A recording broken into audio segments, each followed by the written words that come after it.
মানিক মিয়া হচ্ছে বাড়িতে নাই, তো আমি হচ্ছে মানিক মিয়ার বাড়িতে এখন আসি। আমার পাশে হচ্ছে ভাবি, উনি হচ্ছে মানিক মিয়ার বউ, উনি হচ্ছে মানিক মিয়া।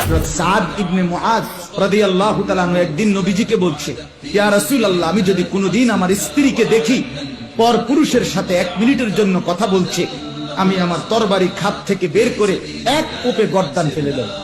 অবশেষে আমরা হাজব্যান্ড ওয়াইফ কাপল ব্লগ ভিডিও বানিয়ে পেয়ে গেলাম ফেসবুক থেকে ইনকাম। আমরা ইনকাম করছি হচ্ছে কি আপনার 1 মাসে 1,44,000 টাকা। এটা হচ্ছে আমাদের 1 মাসের কাপল ব্লগের ইনকাম। স্বামী স্ত্রীর একান্ত মুহূর্তগুলোকে ভিডিও করে করে মানুষকে দিচ্ছেন, আপনার বউকে মানুষের সামনে উপস্থাপন করছেন। কেন? অ্যাডসেন্স করে কিছু পয়সা কামাই করবেন সেজন্য। তো এতটুকু লজ্জা যার নাই, সে তার স্ত্রীকে সোশ্যাল মিডিয়াতে তার স্ত্রীর সৌন্দর্যকে সেল করছে কিছু টাকা কামাই করার জন্য। মানুষের চোখের ক্ষুধা মিটাচ্ছে, মানুষের চোখের চাহিদা মিটাচ্ছে, এটা মিটায় সে কিছু টাকা কামাই করছে। এটা হলো নির্লজ্জতার চূড়ান্ত রূপ।